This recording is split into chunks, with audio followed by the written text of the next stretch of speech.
Chapter 12 of Jungle Tales of Tarzan. This recording is in the public domain. Jungle Tales of Tarzan by Edgar Rice Burroughs. Chapter 12. Tarzan Rescues the Moon. The moon shone down upon a cloudless sky, a huge, swollen moon that seemed so close to earth that one might wonder that she did not brush the crooning treetops. It was night, and Tarzan was abroad in the jungle. Tarzan the ape man, mighty fighter, mighty hunter. Why he swung through the dark shadows of the somber forest he could not have told you. It was not that he was hungry. He had fed well this day, and in a safe cache were the remains of his kill, ready against the coming of a new appetite. Perhaps it was the very joy of living that urged him from his arboreal couch to pit his muscles and his senses against the jungle night. And then, too, Tarzan always was goaded by an intense desire to know. The jungle which is presided over by Kudu, the sun, is a very different jungle from that of Goro, the moon. The diurnal jungle has its own aspect, its own lights and shades, its own birds, its own blooms, its own beasts. Its noises are the noises of the day. The lights and shades of the nocturnal jungle are as different as one might imagine the lights and shades of another world to differ from those of our world. Its beasts, its blooms, and its birds are not those of the jungle of Kudu, the sun. Because of these differences, Tarzan loved to investigate the jungle by night. Not only was the life another life, but it was richer in numbers and in romance. It was richer in dangers, too, and to Tarzan of the Apes danger was the spice of life. And the noises of the jungle night, the roar of the lion, the scream of the leopard, the hideous laughter of Dango, the hyena, were music to the ears of the ape man. The soft padding of unseen feet, the rustling of leaves and grasses to the passage of fierce beasts, the sheen of opalesque eyes flaming through the dark, the million sounds which proclaimed the teeming life that one might hear and scent, though seldom see, constituted the appeal of the nocturnal jungle to Tarzan. Tonight he had swung a wide circle, toward the east first, and then toward the south, and now he was rounding back again into the north. His eyes, his ears, and his keen nostrils were ever on the alert. Mingled with the sounds he knew, there were strange sounds, weird sounds which he never heard until after Kudu had sought his lair below the far edge of the big water sounds which belonged to Goro, the moon, and to the mysterious period of Goro's supremacy. These sounds often caused Tarzan profound speculation. They baffled him because he thought that he knew his jungle so well that there could be nothing within it unfamiliar to him. Sometimes he thought that as colors and forms appeared to differ by night from their familiar daylight aspects, so sounds altered with the passage of Kudu and the coming of Goro, and these thoughts roused within his brain a vague conjecture that perhaps Goro and Kudu influenced these changes. And what more natural that eventually he came to attribute to the sun and the moon personalities as real as his own. The sun was a living creature and ruled the day. The moon, endowed with brains and miraculous powers, ruled the night. Thus functioned the untrained man mind, groping through the dark night of ignorance for an explanation of the things he could not touch or smell or hear, and of the great, unknown powers of nature which he could not see. As Tarzan swung north again upon his wide circle, the scent of the Gomangani came to his nostrils, mixed with the acrid odor of wood smoke. The ape man moved quickly in the direction from which the scent was borne down to him upon the gentle night wind. Presently the ruddy sheen of a great fire filtered through the foliage to him ahead, and when Tarzan came to a halt in the trees near it, he saw a party of half a dozen black warriors huddled close to the blaze. It was evidently a hunting party from the village of Mbonga, the chief, caught out in the jungle after dark. In a rude circle about them they had constructed a thorn boma, which, with the aid of the fire, they apparently hoped would discourage the advances of the larger carnivora. That hope was not conviction was evidenced by the very palpable terror in which they crouched, wide-eyed and trembling, for already Numa and Sabor were moaning through the jungle toward them. There were other creatures, too, in the shadows beyond the firelight. Tarzan could see their yellow eyes flaming there. The blacks saw them and shivered. Then one arose and, grasping a burning branch from the fire, hurled it at the eyes, which immediately disappeared. The black sat down again. Tarzan watched and saw that it was several minutes before the eyes began to reappear in twos and fours. Then came Numa, the lion, and Sabor, his mate. The other eyes scattered to right and left before the menacing growls of the great cats, and then the huge orbs of the man eaters flamed alone out of the darkness. Some of the blacks threw themselves upon their faces and moaned, but he who before had hurled the burning branch now hurled another straight at the faces of the hungry lions, and they too disappeared, as had the lesser lights before them. Tarzan was much interested. He saw a new reason for the nightly fires maintained by the blacks, a reason in addition to those connected with warmth and light and cooking. The beasts of the jungle feared fire, and so fire was, in a measure, a protection from them. Tarzan himself knew a certain awe of fire. Once he had, in investigating an abandoned fire in the village of the blacks, picked up a live coal. Since then he had maintained a respectful distance from such fires as he had seen. One experience had sufficed. For a few minutes after the black hurled the firebrand, no eyes appeared, though Tarzan could hear the soft padding of feet all about him. Then flashed once more the twin fire spots that marked the return of the lord of the jungle, and a moment later, upon a slightly lower level, there appeared those of Sabor, his mate. For some time they remained fixed and unwavering, a constellation of fierce stars in the jungle night. Then the male lion advanced slowly toward the boma, where all but a single black still crouched in trembling terror. When this lone guardian saw that Numa was again approaching, he threw another firebrand, and as before, Numa retreated and with him Sabor, the lioness; but not so far this time, nor for so long. Almost instantly they turned and began circling the boma, their eyes turning constantly toward the firelight, while low throaty growls evidenced their increasing displeasure. Beyond the lions glowed the flaming eyes of the lesser satellites, until the black jungle was shot all around the black men's camp with little spots of fire. Again and again the black warrior hurled his puny brands at the two big cats, but Tarzan noticed that Numa paid little or no attention to them after the first few retreats. The ape man knew by Numa's voice that the lion was hungry and surmised that he had made up his mind to feed upon a Gomangani. But would he dare a closer approach to the dreaded flames? Even as the thought was passing in Tarzan's mind, Numa stopped his restless pacing and faced the boma. For a moment he stood motionless, except for the quick, nervous upcurving of his tail. Then he walked deliberately forward, while Sabor moved restlessly to and fro where he had left her. The black man called to his comrades that the lion was coming, but they were too far gone in fear to do more than huddle closer together and moan more loudly than before.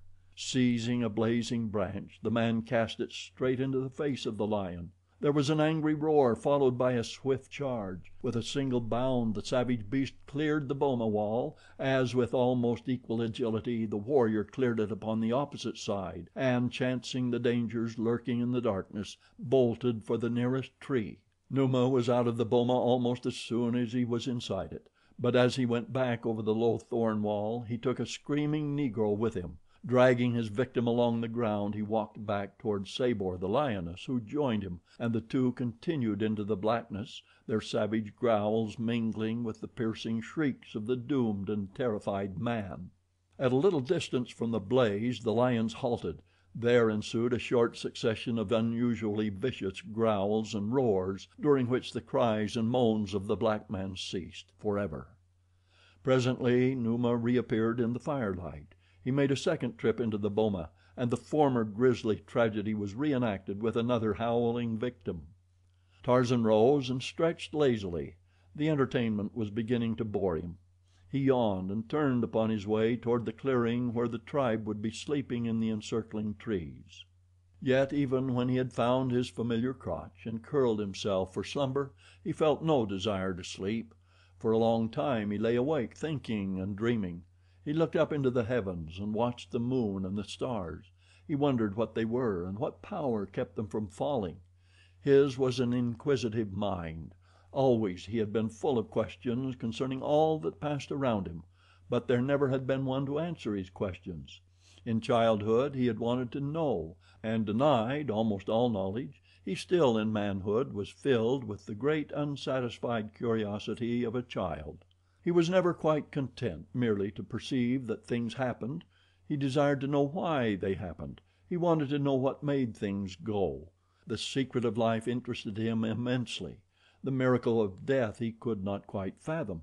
Upon innumerable occasions he had investigated the internal mechanisms of his kills, and once or twice he had opened the chest cavity of victims in time to see the heart still pumping. He had learned from experience that a knife thrust through this organ brought immediate death 9 times out of 10, while he might stab an antagonist innumerable times in other places without even disabling him. And so he had come to think of the heart, or as he called it, the red thing that breathes, as the seat and origin of life. The brain and its functionings he did not comprehend at all. That his sense perceptions were transmitted to his brain and there translated, classified, and labeled was something quite beyond him. He thought that his fingers knew when they touched something, that his eyes knew when they saw, his ears when they heard, his nose when it scented.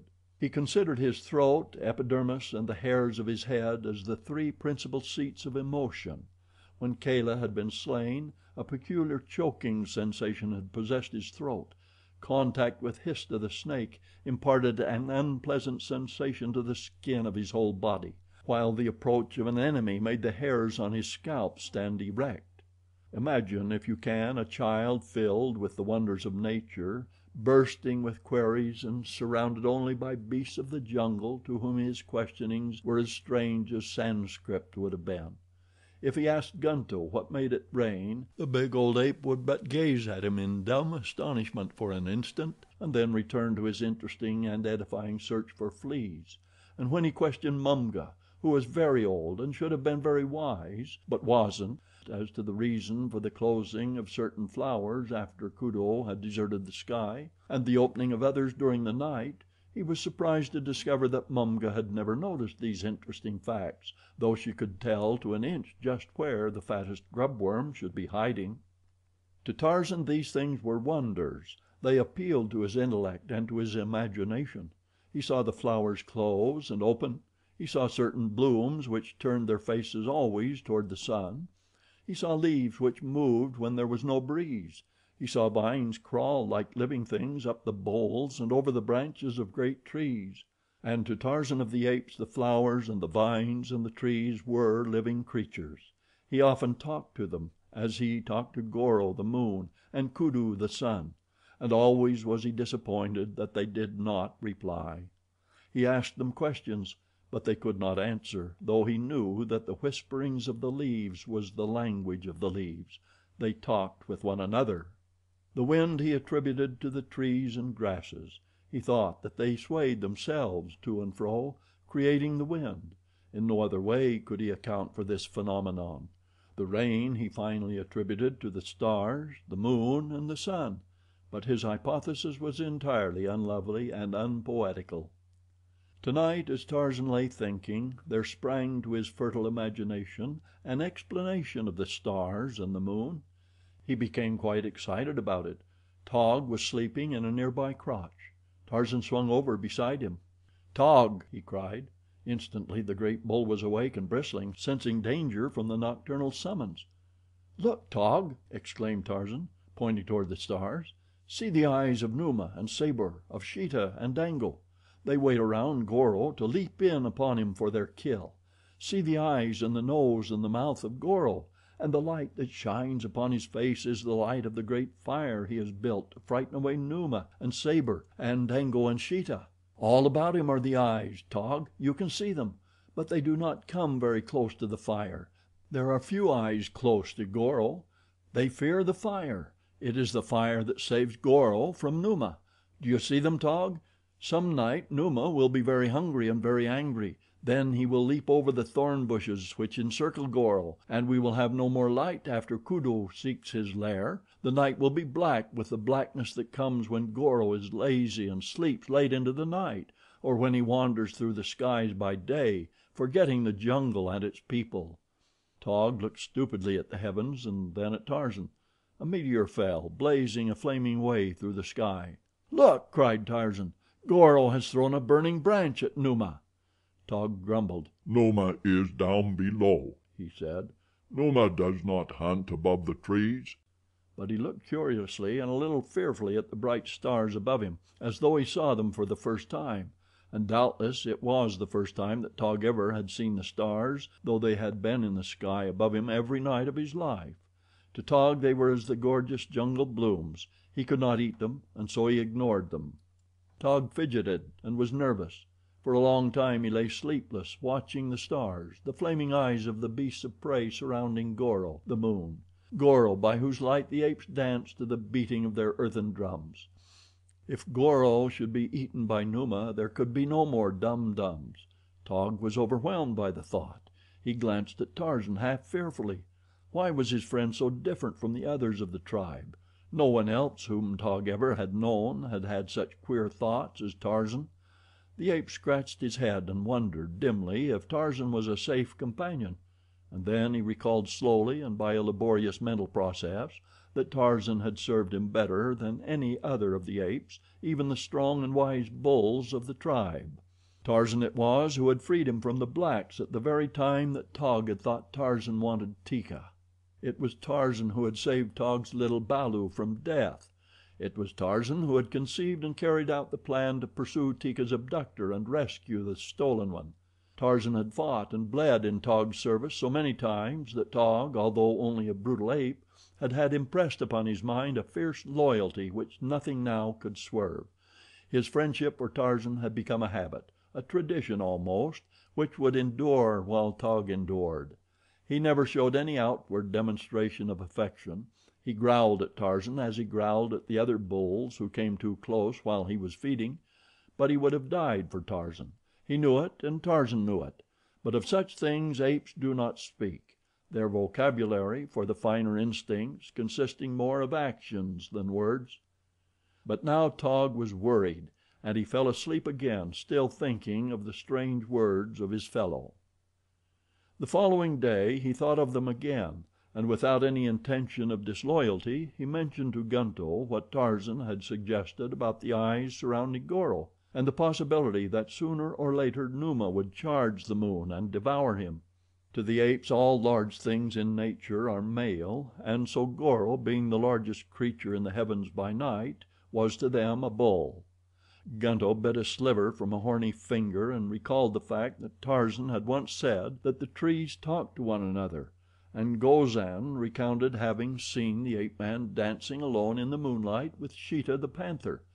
They did not know that Tarzan had roped the savage beast and tied him to a tree before he came to earth and leaped about before the rearing cat to tantalize him. Others told of seeing Tarzan ride upon the back of Tantor, the elephant, of his bringing the black boy Tibo to the tribe, and of mysterious things with which he communed in the strange lair by the sea. They had never understood his books, and after he had shown them to one or two of the tribe, and discovered that even the pictures carried no impression to their brains, he had desisted. "Tarzan is not an ape," said Gunto. "He will bring Numa to eat us, as he is bringing him to eat Goro. We should kill him." Immediately Taug bristled. "Kill Tarzan? First you will kill Taug," he said, and lumbered away to search for food. But others joined the plotters. They thought of many things which Tarzan had done, things which apes did not do and could not understand. Again Gunto voiced the opinion that the Tarmangani, the white ape, should be slain, and the others, filled with terror about the stories they had heard, and thinking Tarzan was planning to slay Goro, greeted the proposal with growls of accord. Among them was Teeka, listening with all her ears, but her voice was not raised in furtherance of the plan. Instead she bristled, showing her fangs, and afterward she went away in search of Tarzan, but she could not find him, as he was roaming far afield in search of meat. She found Taug, though, and told him what the others were planning, and the great bull stamped upon the ground and roared. His bloodshot eyes blazed with wrath. His upper lip curled up to expose his fighting fangs, and the hair upon his spine stood erect. and then a rodent scurried across the open, and Taug sprang to seize it. In an instant he seemed to have forgotten his rage against the enemies of his friend; but such is the mind of an ape. Several miles away Tarzan of the Apes lolled upon the broad head of Tantor the elephant. He scratched beneath the great ears with the point of a sharp stick, and he talked to the huge pachyderm of everything which filled his black thatched head. Little or nothing of what he said did Tantor understand, but Tantor is a good listener. Swaying from side to side, he stood there enjoying the companionship of his friend, the friend he loved, and absorbing the delicious sensations of the scratching. Numa, the lion, caught the scent of man and warily stalked it until he came within sight of his prey upon the head of the mighty tusker. Then he turned, growling and muttering, away in search of more propitious hunting grounds. The elephant caught the scent of the lion, borne to him by an eddying breeze, and lifting his trunk, trumpeted loudly. Tarzan stretched back luxuriously, lying supine at full length along the rough hide. Flies swarmed about his face, but with a leafy branch torn from a tree he lazily brushed them away. "Tantor," he said, "it is good to be alive. It is good to lie in the cool shadows. It is good to look upon the green trees and the bright colors of the flowers, upon everything which Bulamutumumo has put here for us. He is very good to us, Tantor. He has given you tender leaves and bark and rich grasses to eat. To me he has given Bara and Horta and Pisa, the fruits and the nuts and the roots. He provides for each the food that each likes best. All that he asks is that we be strong enough or cunning enough to go forth and take it. Yes, Tantor, it is good to live. I should hate to die." Tantor made a little sound in his throat and curled his trunk upward that he might caress the ape man's cheek with the finger at its tip. "Tantor," said Tarzan presently, "turn and feed in the direction of the tribe of Kerchak, the great ape, that Tarzan may ride home upon your head without walking." The tusker turned and moved slowly off along a broad, tree-arched trail, pausing occasionally to pluck a tender branch or strip the edible bark from an adjacent tree. Tarzan sprawled face downward upon the beast's head and back, his legs hanging on either side, his head supported by his open palms, his elbows resting on the broad cranium, and thus they made their leisurely way toward the gathering place of the tribe. Just before they arrived at the clearing from the north there reached it from the south another figure, that of a well-knit black warrior, who stepped cautiously through the jungle, every sense upon the alert against the many dangers which might lurk anywhere along the way. Yet he passed beneath the southernmost sentry that was posted in a great tree commanding the trail from the south. The ape permitted the Gomangani to pass unmolested, for he saw that he was alone. But the moment that the warrior had entered the clearing, a loud "Kreega" rang out from behind him, immediately followed by a chorus of replies from different directions as the great bulls crashed through the trees in answer to the summons of their fellow. The black man halted at the first cry and looked about him. He could see nothing, but he knew the voice of the hairy tree men whom he and his kind feared, not alone because of the strength and ferocity of the savage beings, but as well through a superstitious terror engendered by the manlike appearance of the apes.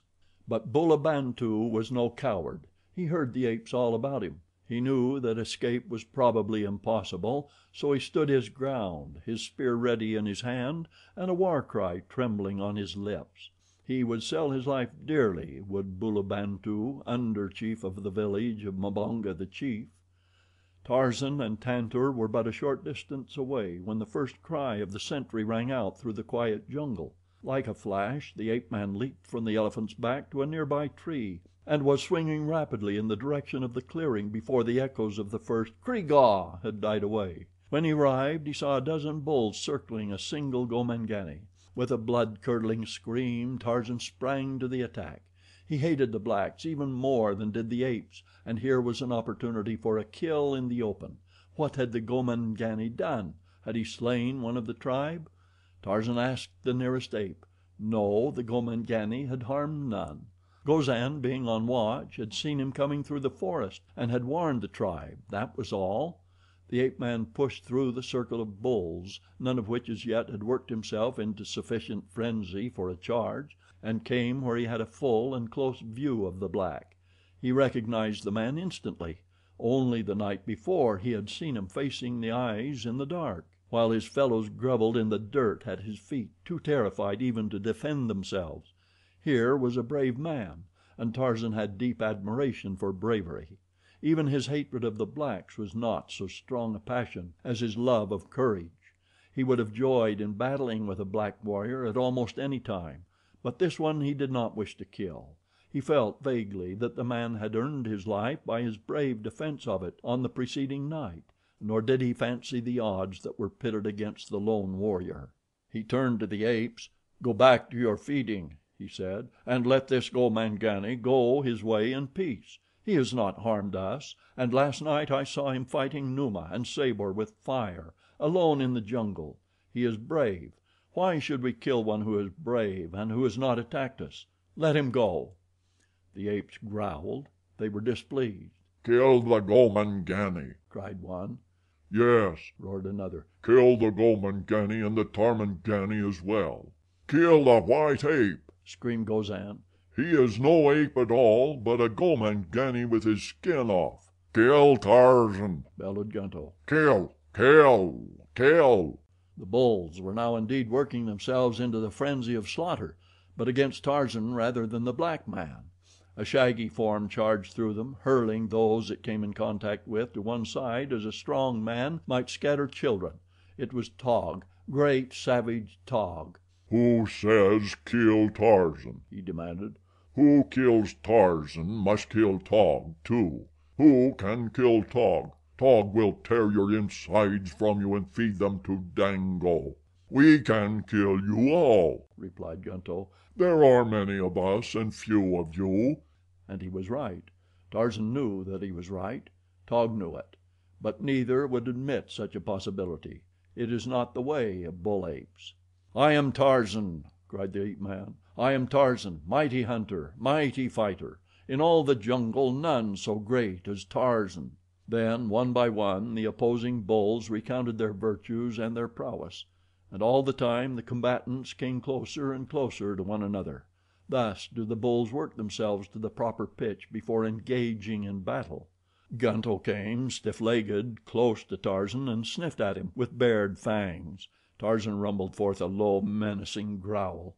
They might repeat these tactics a dozen times, but sooner or later one bull would close with another, and then the whole hideous pack would be tearing and rending at their prey. Bulabantu, the black man, had stood wide-eyed in wonder from the moment he had seen Tarzan approaching through the apes. He had heard much of this devil god who ran with the hairy tree people, but never before had he seen him in full daylight. He knew him well enough from the description of those who had seen him and from the glimpses he had had of the marauder upon several occasions when the ape man had entered the village of Mbonga, the chief, by night in the perpetration of one of his numerous ghastly jokes. Bulabantu could not, of course, understand anything which passed between Tarzan and the apes, but he saw that the ape man and one of the larger bulls were in argument with the others. He saw that these two were standing with their back toward him and between him and the balance of the tribe, and he guessed, though it seemed improbable, that they might be defending him. He knew that Tarzan had once spared the life of Mbonga the chief, and that he had succored Tibo and Tibo's mother, Momaya, so it was not impossible that he would help Bulabantu. But how he could accomplish it Bulabantu could not guess, nor, as a matter of fact, could Tarzan, for the odds against him were too great. Gunto and the others were slowly forcing Tarzan and Taug back toward Bulabantu. The ape man thought of his words with Tantor just a short time before. "Yes, Tantor, it is good to live. I should hate to die." And now he knew that he was about to die, for the temper of the great bulls was mounting rapidly against him. Always had many of them hated him, and all were suspicious of him. They knew he was different. Tarzan knew it, too, but he was glad that he was a man, that he had learned from his picture books, and he was very proud of the distinction. Presently, though, he would be a dead man. Gunto was preparing to charge. Tarzan knew the signs. He knew that the balance of the bulls would charge with Gunto. Then it would soon be over. Something moved among the verdure at the opposite side of the clearing. Tarzan saw it just as Gunto, with the terrifying cry of a challenging ape, sprang forward. Tarzan voiced a peculiar call and then crouched to meet the assault. Taug crouched too, and Bulabantu, assured now that these two were fighting upon his side, couched his spear and sprang between them to receive the first charge of the enemy. Simultaneously a huge bulk broke into the clearing from the jungle behind the charging bulls. The trumpeting of a mad tusker rose shrill above the cries of the anthropoids as Tantor, the elephant, dashed swiftly across the clearing to the aid of his friend. Gunto never closed upon the ape man, nor did a fang enter flesh upon either side. The terrific reverberation of Tantor's challenge sent the bulls scurrying to the trees, jabbering and scolding. Taug raced off with them. Only Tarzan and Bulabantu remained. The latter stood his ground because he saw that the devil god did not run, and because the black had the courage to face a certain and horrible death beside one who had quite evidently dared death for him. But it was a surprised Gomangani who saw the mighty elephant come to a sudden halt in front of the ape man and caress him with his long, sinuous trunk. Tarzan turned toward the black man. "Go," he said in the language of the apes, and pointed in the direction of the village of Mbonga. Bulabantu understood the gesture, if not the word, nor did he lose time in obeying. Tarzan stood watching him until he had disappeared. He knew that the apes would not follow. Then he said to the elephant, "Pick me up," and the tusker swung him lightly to his head. "Tarzan goes to his lair by the big water," shouted the ape man to the apes in the trees. "All of you are more foolish than Manu, except Taug and Teeka. Taug and Teeka may come to see Tarzan, but the others must keep away. Tarzan is done with the tribe of Kerchak." He prodded Tantor with a calloused toe, and the big beast swung off across the clearing, the apes watching them until they were swallowed up by the jungle. Before the night fell, Taug killed Gunto, picking a quarrel with him over his attack upon Tarzan. For a moon the tribe saw nothing of Tarzan of the Apes. Many of them probably never gave him a thought, but there were those who missed him more than Tarzan imagined. Taug and Teeka often wished that he was back, and Taug determined a dozen times to go and visit Tarzan in his seaside lair; but first one thing and then another interfered. One night when Taug lay sleepless looking up at the starry heavens, he recalled the strange things that Tarzan once had suggested to him, that the bright spots were the eyes of the meat eaters, waiting in the dark of the jungle sky to leap upon Goro, the moon, and devour him. The more he thought about this matter, the more perturbed he became. And then a strange thing happened. Even as Taug looked at Goro, he saw a portion of one edge disappear, precisely as though something was gnawing upon it. Larger and larger became the hole in the side of Goro. With a scream, Taug leaped to his feet. His frenzied "Kreogs" brought the terrified tribe screaming and chattering toward him. "Look!" cried Taug, pointing at the moon. "Look! It is as Tarzan said. Numa has sprung through the fires and is devouring Goro. You called Tarzan names and drove him from the tribe. Now see how wise he was. Let one of you who hated Tarzan go to Goro's aid. See the eyes in the dark jungle all about Goro. He is in danger and none can help him, none except Tarzan. Soon Goro will be devoured by Numa, and we shall have no more light after Kudu seeks his lair.